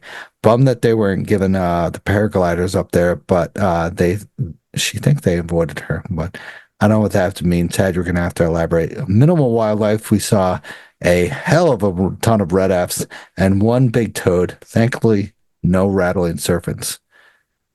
Do you know this area? I am not familiar with that area, but it sounds like folks go paragliding off of that mountain. And I know nearby where I am, there's a launch spot for gliders, and it's not uncommon to be driving down the road and to see somebody going overhead. It's pretty cool. Sometimes I've given some of them rides up the mountain. You're driving along, they're carrying their gear, and it's a long hike for them. So I'll pull over, give them a ride. Nice. So Brace Mountains, Quarry Hill Trail. So thank you, Tracy, for doing that. That is awesome. It sounds like a fantastic spot. Maybe sometime I have the time, I'll get over there. Ted, you got to get over there. All right. She said she had a post-hike chai at Irving Farm Coffee House in Millerton, New York. You know what that is? I know where Millerton is. It sounds expensive. I know, chai. Yeah, I geez. don't even make my own chai. I don't even know what chai is. I just know the sound. I just know the name of it. Yeah, same Can thing. can you get it at Stewart's? I don't think so. Oh, well then. Yeah, no. It's too fancy for me. Too fancy. Yeah, right. Stewart's is the highest I go. So also, if you rate the show, let me know if you want to rate the show. I could give you a link. Usually, I think it's done on Apple Podcast or some other platform. But if you ask me for a link, rate the show. It'd be pretty cool.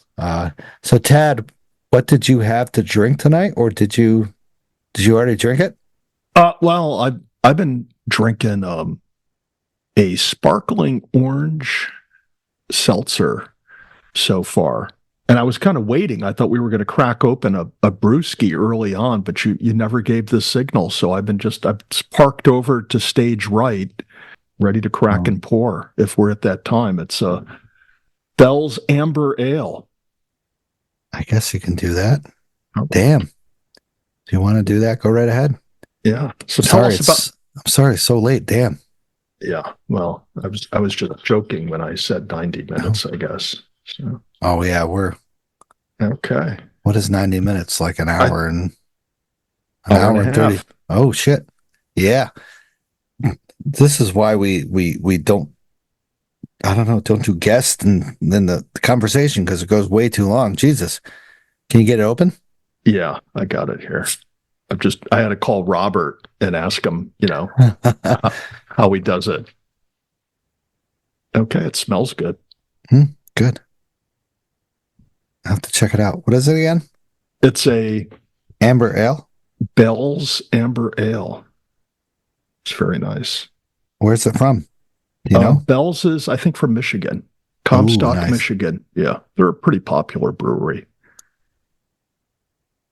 Oh boy, this is bad. Drink before July 2024. Oh, I was going to say, Jesus, easy, brother. You might want to take a little rest on that one. All right. So tonight I'm having a Down East strawberry cider. Absolutely amazing from Massachusetts.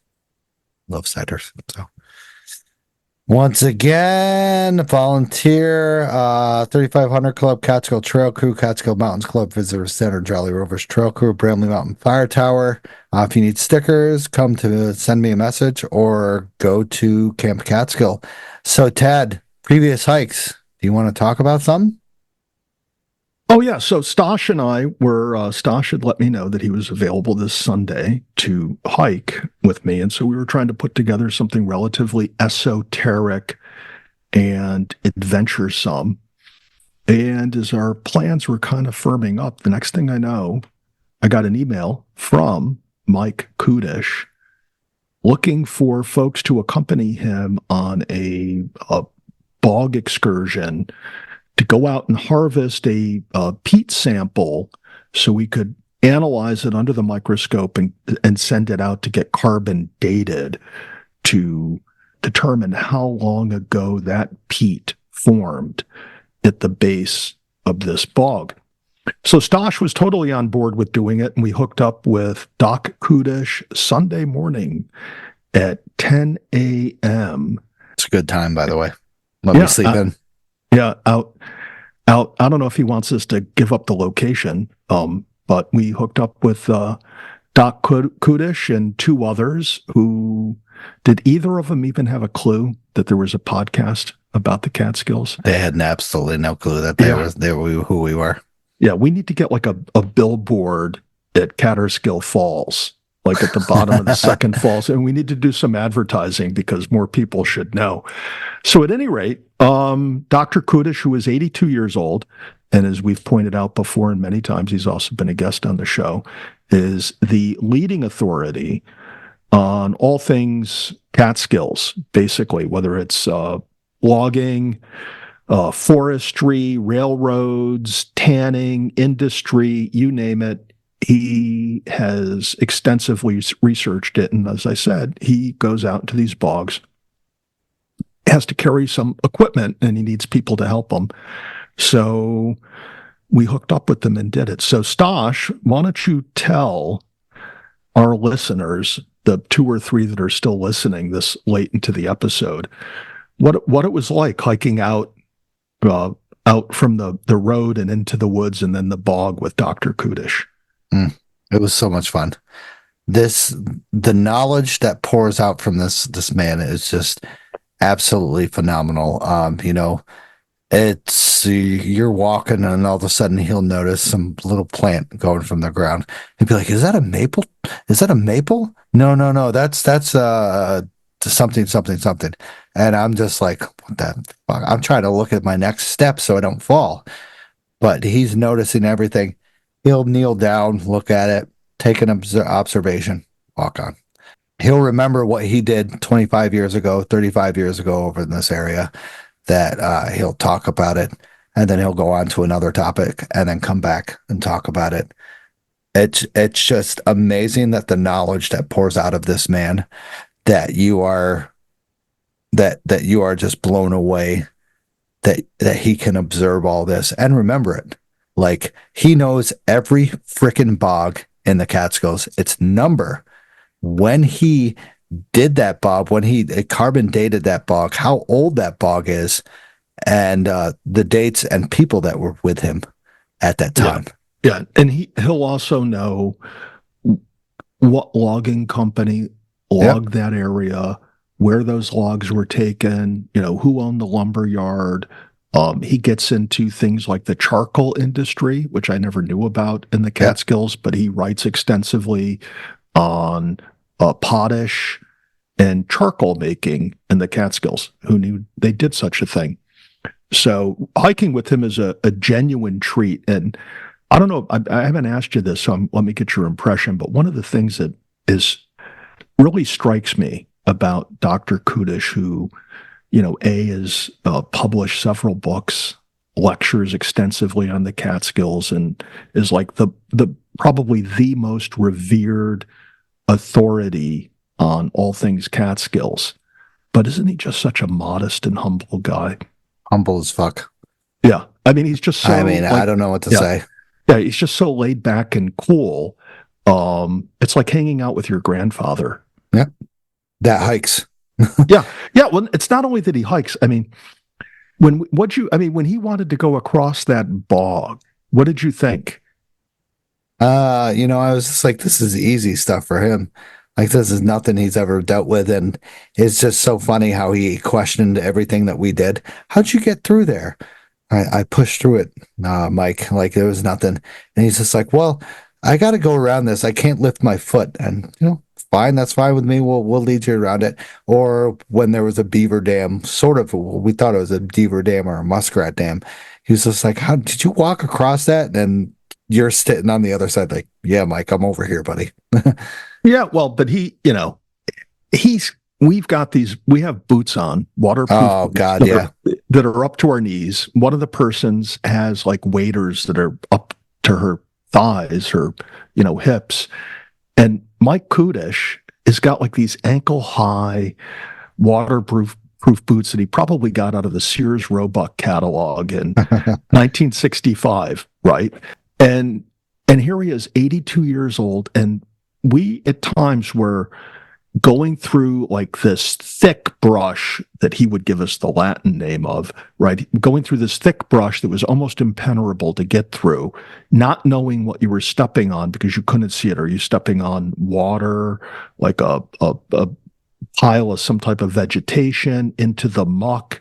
You had no idea what you were, trudging through to get to the other side. And here's Kudish just like, in his element, making, his way slowly across this bog in these little boots, Yeah. And he always apologized for everything. Yeah. Very humble, very apologetic.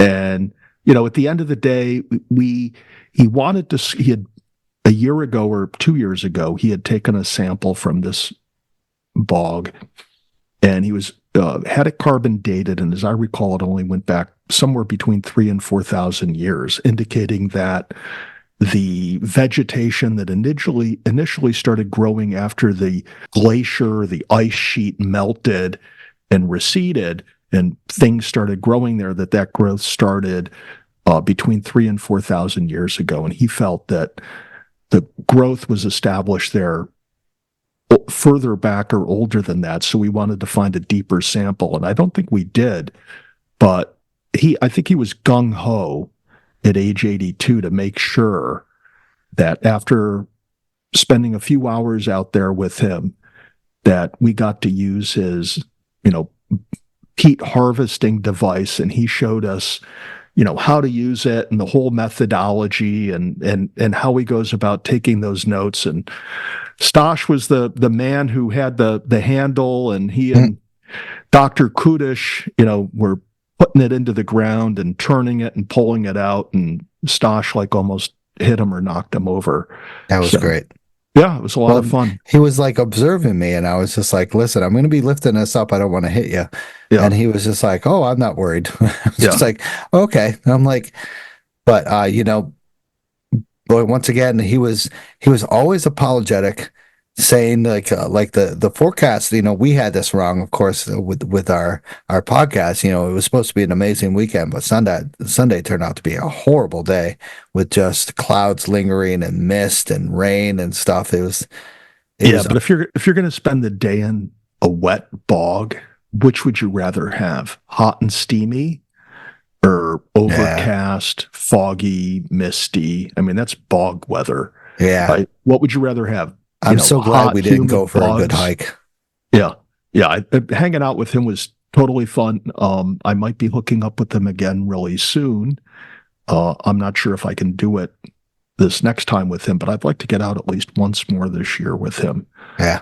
It was cool to, once again, he wanted us to get an actual experience of what he does and stuff like that. And, I have always tried to hook up with him, but our schedules haven't coordinated appropriately. So this time was a good time, and he's just like, well, I'd really like you guys to get a source of what the tools do and stuff. So let's go back to this area. And we found an actual area where it was good, I think 4 feet down and such. I forgot how many meters, like 1.5 meters, I think. So yeah, 90 centimeters sticks in my head. 90 centimeters, yep. And we got a sample, and he, his theory was that it was older than 4,000 years old. And he thinks that this sample might date back more than 4,000 years. So I was, just taking this all in while he was talking about it. We took samples of the soil temperature. We took samples of the water temperature, the pH level in the water. Tad was helping him out with everything with the temperatures and stuff. This guy has bags of bread, like bread bags that protect his instruments. And I'm like, I could get you some Ziploc bags that could do way more protection than this. He's like, no. I like this. This is my way. And I was like, yeah, God damn, this is blows my mind. This guy is still ripping it up. Yeah, you didn't get the Mike Kudish when he pulls out his barometer. He has this barometer that's the size of a Frisbee. Okay, right? We all have them. On our, I have a barometer watch now as an example. But he has this barometer Frisbee thing that on his way over to the hike, he stops at a place that he knows the elevation, takes a barometric reading there. So throughout the day, he can base his elevations off of the barometric pressure. So when you're out hiking with him throughout the day, he pulls out the barometer, he takes an air pressure reading. On his way home, he stops at the same place he did at the beginning of the day to take a reading at the end of the day, because the barometric pressure will change throughout the day. And then he's got this formula that he uses, probably with the slide rule that he got in 1972, but he will then compute what the elevations were he was at to make these observations based upon the barometric pressure. So I when I'm out in the field with him, I just get the total sense that I am submersed in a scientific experience. Oh yeah. That's like the hiking is almost secondary to this. Is you're out in the field with Mike Kudish, the film is rolling like you're in this outdoor classroom. He's just, unleashing this vast knowledge of anything and everything. It's crazy. All your questions are answered in an understandable way. And then he take these notes and diagrams and drawings. You can check all of this out online. All of his notes are available now online. And you have to get his book, because anywhere you hike in the Catskills, he'll tell you its history and how it got to the way it is today. Very It's cool. absolutely insane. And when you're hiking with him, it seems like there's explosions all around you, but everything focuses on this guy. And you're just like I can't, there's something going on behind me. There's World War III going on behind me. But, Mike Kudish has given an observation on this shrub over here. I got to pay attention. Yeah. I gotta pay attention. Screw this. It's absolutely phenomenal. So if you ever get the chance, I will post links to the Michael Kudish Historic Preserve up in Stamford. You can get some stuff with him, or, he might, reach out to him. He might involve you on one of his local walks or something like that. He has a lot going on. Oh, and yeah. It's fantastic. So amazing time, Tad. Thank you once again for including me on that, because, if I would have been pissed if we'd done our original hike with views. Yeah. I mean, there was no views Absolutely on none. Sunday, number one. And number two, even though I don't think we hiked a total of 2 miles, and that I think that's a big exaggeration when I pump it up to 2, maybe not, I don't know. But I was going to ask you how much. yeah, it wasn't far at all, but it was just so enriching, that experience. So Yeah, I got to check out on Instagram. I posted some of the vids of Stosh and the whatever peat harvesting tool and Kudish and all things peat bogging and the cats. Yeah, well, awesome experience. Once again, thank you for including me on that. Usually we go over the weather forecast, but I don't trust this weather forecast, because it's showing every day from Friday to Sunday to being clear. Low of 50, low at 39 at night to a high of 59 on Sunday. So I don't trust that, but peak is going to hit soon this week. So get out there, have some fun, enjoy, be safe. Watch for the leaves, because they're going to be slippery on the rocks. Yeah. Well, the moral of the story is check the weather forecast the night before and the morning of. Correct. All right. So we'll go on to the set of sponsors, and then we'll just go straight into the post-hike Brews and Bites, because we've already BS'd for 2 hours. So discover Camp Catskill in Tannersville, your ultimate hiking store. Find top quality gear, inside the line Catskill stickers and apparel and accessories for all your outdoor adventures.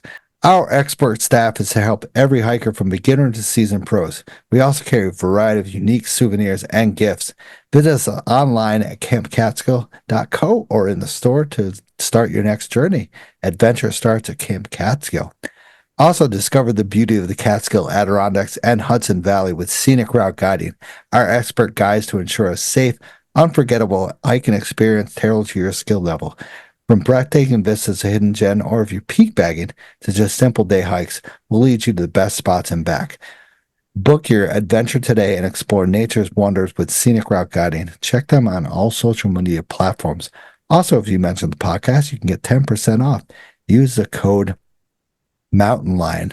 I just want to give a huge shout out, even though it's the end of the thing, which I should have said this earlier, to Yana and Sarah for doing their All Trails Challenge. I was with them this previous weekend at the Catskill Mountain Club dinner, and they have received their patches and their certificates. So once again, congratulations, Yana and Sarah, for doing your All Trails Challenge. It's awesome. And Tad and I are going to be probably going a deep dive into each different section of the Catskills. I want to do a dive into central, north, east, southwest of the Catskills. So maybe we'll have guests. Maybe we'll be talking about it ourselves. So just wanted to mention that. Congratulations, Shiana and Sarah. So also embark on a transformative journey with Another Summit. Another Summit is dedicated to serving veterans and first responders with free outdoor activities. Activities like walks in nature, paddling, hiking, or even backpacking. Join us to our supportive community to rejuvenate in nature's embrace. Experience camaraderie, adventure, and healing at no cost. Take your next step with Another Summit and ascend to new heights of resilience and joy. Apply today at anothersummit.org. I also wanted to thank everybody who donated to the 1 Mile Challenge that I did with Guardian Revival, who Another Summit is also a subcontract of a Guardian Revival who does the veterans and first responders. So we did a fundraiser for Guardian Revival, and the fundraiser raised over $1,600 of funds to Guardian Revival. So thank you once again, everybody, for donating to the 1 Mile Challenge. So since we're already 2 hours into it, let's go straight to post-hike, Brews and Bright. What did you do after Dr. Kudish's awesome hike? Oh, I went to Stewart's and got a cup of coffee. That's what I did. Didn't I see pizzas turning? You didn't get any pizza? No, I wasn't going to get that pizza. I'm sorry. It's so good, though. It's so thick. It's awesome. Is it really? I have this thing. I love pizza. And that's why, of the few hard and fast rules that I live by, one of my rules is no more than 2 slices of pizza a week. Oh, wow. Yeah. Because, I mean, seriously, I could sit down in front of a pizza pie and eat the whole thing. Right? Yeah. I mean, if it's good pie, I mean, if it's really good pie, yeah, if Nathan's Hot Dogs, instead of like a hot dog eating competition, had a pizza eating competition, it was good pizza, forget about it. I'd win every year. Okay. I'd be really large and couldn't fit into a car or go hiking on the one hand. But yeah, I'd win that competition because I can eat a lot of pizza. So I realized the best way for me to enjoy pizza is just to have 2 slices a week. So, right. Okay. And those, maybe someday I'll get Stewart's pizza, but I will say 2 of the best slices I ever had was after doing the Catskill 9 in the winter. After I was done, I made it to a pizzeria like 30 seconds before they closed. And I got the last 2 slices they had, and boy, they were delicious. You were that person, weren't you? Yeah, I was. I think those slices had been out all day. Oh, man. But it was Village Pizza in New Paltz, and they were good. Really good. Sounds good. Yeah. I think when I came home, Jessica made some dinner. So I didn't stop anywhere. I just flew home. Probably pizza and cauliflower. So we had similar experiences. So I really wanted to stop at McGregor's in Hunter. I think it's McGregor's or something like that. It's right in Hunter, right in the middle of Hunter. So never heard of it. Oh, I got to go there sometime. So when I'm over that way, I go a little bit further to Van Duzen's. You ever been to Van Duzen's? Right out of Lexington? Yeah. Yeah, that's a nice place. Got a lot of nice hard cider. Yeah, so Van Duzen's, I will put them down. All right. So let's wrap it up. So yeah, we did it. 2 hours. Yeah, by ourselves. Yeah. Jesus. Yeah. So I wonder how many people actually listen to the end. We started off with like 8 listeners. How many make it to the end? 3. 3? Not even. Right 2 of them are us. Right. Yeah. Thanks. So write in. Tell us if you actually listen to the whole show. It could be like a weird thing of saying I finished. It's the ultra. Yeah, it's the ultra. So thank you to the monthly supporters and monthly sponsors. Really appreciate you guys still supporting the show. Thank you to everybody who has donated to the show. Really appreciate it. Once again, that goes back in the Catskills mostly. And thank you to everyone who is listening. 141 episodes. still going strong, still feeling good, still having a good time. Ted, I don't know about you after 21 episodes, right? 26. But who's counting? 26? Yeah, but who's counting? I thought you said it was 20 last time. I don't remember. It was the silver last time, Oh. 25. I don't know what's a gold with the silver, you know. How many years you been married? Hold on. Jessica. 12. All right, so you got a long time to go. 12. Right. Yeah. Yeah. All right. So once again, thank you guys. Really appreciate it. Have a good night, and hope to see you out in the trail sometime soon. Yeah. See you in the bog. Yeah, right. See you in the bog. All right. All right, buddy. Be well. Right. You too.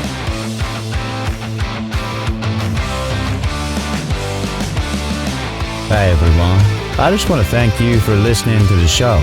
If you enjoyed the show, subscribe and throw down a smooth review on Spotify, Apple Podcasts, or any podcast platform that you use. You can also check daily updates of the podcast, hikes, hiking news, and local news on Facebook, Instagram, Twitter, and the official website of the show.